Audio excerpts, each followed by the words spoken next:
देवी प्रपन्ना तिहरे प्रसीद प्रसीद मार्त जगतो अखिलस्य प्रसीद विश्वेश्वरी पाहि विश्वेशम त्वमेश्वरी देवी चराचरस्य।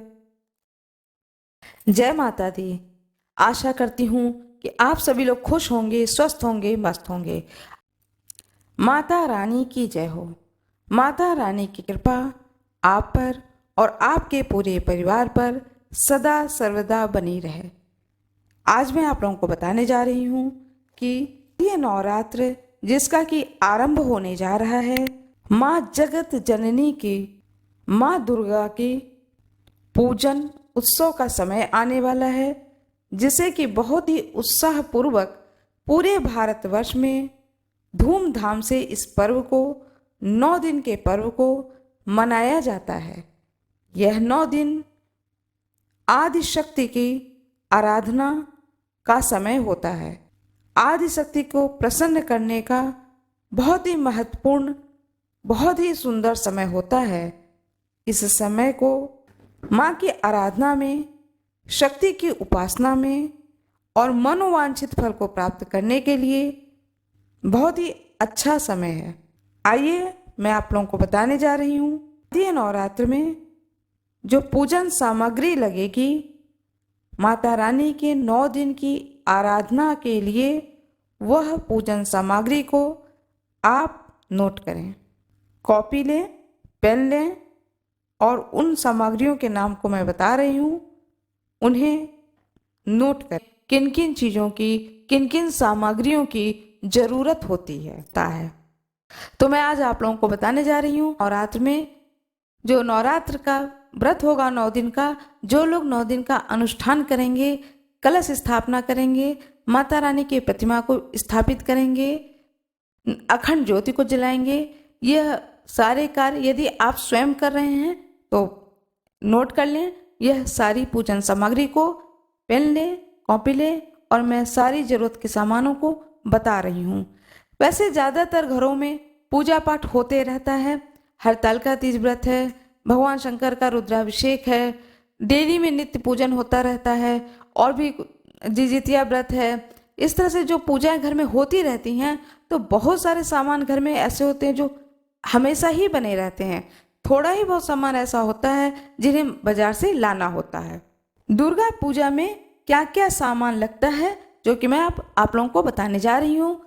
चौकी, यदि आपके पास चौकी न हो, आपको बाजार से खरीद कर लाना हो, तो कोशिश करें कि आम की लकड़ी की चौकी खरीद कर लाएं। पूजा पाठ में आम की लकड़ी का इस्तेमाल को बहुत ही शुभ माना जाता है। यदि पहले से ही आपके पास में चौकी हो तो बहुत अच्छी बात है। चौकी, आसन, माता रानी के आसन बिछाने के लिए सूती 1.25 मीटर लाल रंग का कपड़ा होना चाहिए। कलश के लिए एक कलश होना चाहिए। वह कलश या तो मिट्टी का हो या पीतल का हो या तांबे का पात्र हो, किसी भी धातु का हो, कलश स्थापना करें। लेकिन स्टील के कलश, स्टील का जो लोटा होता है उसमें कलश स्थापना नहीं करनी चाहिए। कहा जाता है कि पूजा पाठ में कभी भी स्टील के बर्तन का इस्तेमाल नहीं करना चाहिए। कोशिश करनी चाहिए कि आप पीतल के बर्तन का इस्तेमाल करें और तांबे का बर्तन का इस्तेमाल करें। और यदि आप पीतल और तांबे का नहीं कर पा रहे हैं तो मिट्टी के बर्तन का इस्तेमाल करें, लेकिन स्टील के बर्तन का इस्तेमाल नहीं करना चाहिए। और पूजा का जो बर्तन है वह अलग रखें। ये नहीं करें कि उसी में आप खा रहे हैं, पी रहे हैं और उसी बर्तन को पूजा पर भी आरती की थाली बना दी, उसी में माता रानी को भी भोग लगा दिया। ऐसा ना करें।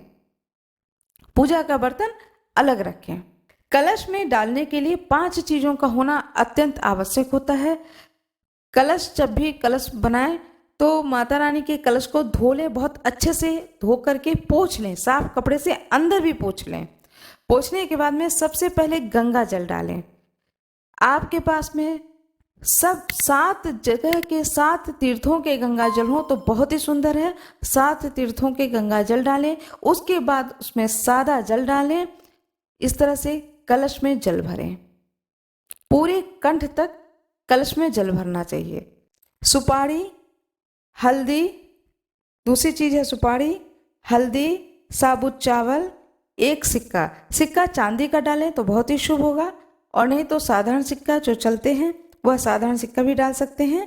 और मीठे में बतासा या शक्कर जो भी आपके पास में हो वह डालें। इस तरह से 5 चीज कलश में अवश्य डालें। लाल झंडा।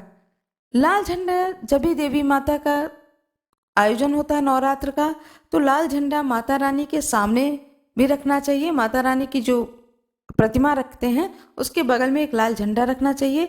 बहुत लोग अपने घर की छतों पर भी लाल झंडा लगाते हैं, तो लगाना चाहिए। माता जी की मूर्ति और प्रतिमा। यदि आपके घर में पहले से ही माता जी की मूर्ति हो जो कि बहुत समय से चली आ रही हैं, पूजित मूर्ति हो, तो उस मूर्ति को या प्रतिमा को ही रखें। यदि नहीं है घर में तो आप बाजार से खरीद कर ला सकते हैं। यदि आप मिट्टी की प्रतिमा को रखेंगे तो उस प्रतिमा को विसर्जन किया जाएगा। मिट्टी की प्रतिमा बहुत सुंदर होती है, बहुत अच्छा लगता है, लेकिन पूजा के बाद नवमी के दिन मिट्टी की प्रतिमा को विसर्जन किया जाता है। यही शास्त्रों का विधान है। दुर्गा सप्तशती का यदि आप डेली में पाठ करते हैं तो बहुत अच्छी बात है। यदि आप नहीं कर पाते हैं तो कोई बात नहीं है, मैं अपने वीडियो के द्वारा दुर्गा सप्तशती के सारे अध्यायों को पढ़ करके संस्कृत में और हिंदी में दोनों ही भाषाओं में पढ़ करके सुनाऊंगी। आप दोनों ही भाषाओं में से जो आपको समझ में आए उस भाषा से आप सुन भी सकते हैं। जप माला। यह नवरात्र जो होता है 9 दिन का शक्ति की उपासना का माना जाता है। जैसा कि हम सभी लोग जानते हैं कि जब अर्जुन, कौरव और पांडव का जब युद्ध आरंभ हुआ, तब भगवान श्री कृष्ण ने अर्जुन से कहा कि जाओ माँ दुर्गा की उपासना करो, उन्हें प्रसन्न करो, और प्रसन्न करने के बाद उनसे आशीर्वाद लो अपने विजय हेतु।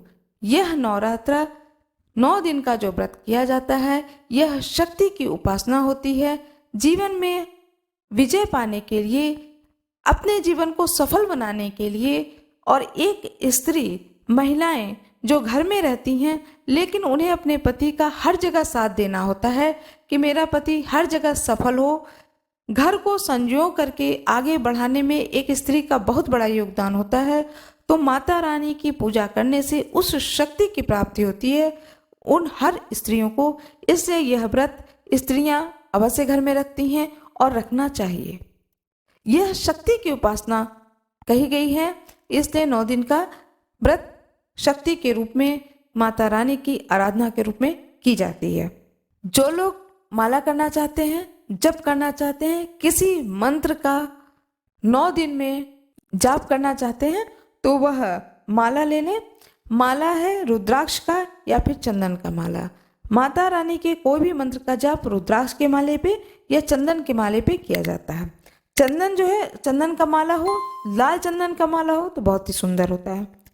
धूप बत्ती, कपूर, लौंग, रुई बत्ती, घी, दीपक, 2 दीपक होने चाहिए, एक आरती के लिए, एक अखंड दीप के लिए, माचिस, 2 थाली अपने घर में नित्य में पूजा के स्थान पर इस्तेमाल करना चाहिए। एक थाली हो जिसमें पूजा के सब सामान आप रख लें, और एक थाली हो जिसे आप आरती की थाली बना लें। आरती में सारे परिवार सहित सभी लोग आरती करें मिल करके, और नित्य में आरती में कुछ न कुछ रुपए अवश्य डालें। रुपए पैसे जो भी हो जरूर डालें, और नवमी के दिन उस पैसे को कन्या को दे दें, या फिर 9 दिन तक जो भी आपने दोनों टाइम में आरती किए हैं और जो भी पैसे बचे, कन्या को देने के बाद जो भी पैसे बचे उन्हें उठा करके मंदिर के दान पेटी में डाल दें। नित्य प्रति माता रानी को भोग लगाने के लिए मेवा और मिश्री या फल। अष्टमी के दिन हलवा और पूड़ी का भोग लगाया जाता है। हलवा, पूड़ी और चना का भोग लगाया जाता है। फूल, माला। माता रानी को लाल गुड़हल का फूल बहुत पसंद है। माता रानी के लिए लाल चुनरी, स्वयं के बैठने के लिए लाल ऊनी आसन हो तो बहुत अच्छा है, नहीं तो लाल आसन होना चाहिए। एक कांसे का या पीतल का लोटा लें जिससे कि पूजा में उस लोटे का यूज किया जाता है। एक साफ कपड़ा रखें अपने हाथों को पोंछने के लिए। माता को चढ़ाने के लिए मीठा पान बहुतों मीठा पान चढ़ाते हैं, तो मीठा पान, लौंग, सुपारी, इलायची, कलावा। अष्टदल बनाने के लिए साबुत चावल को कोशिश करें कि हल्दी से रंग लें, पहले से ही रंग लें तो बहुत अच्छा रहेगा। सिंदूर, पीला सिंदूर माता रानी को डेली चढ़ाया जाता है। कुमकुम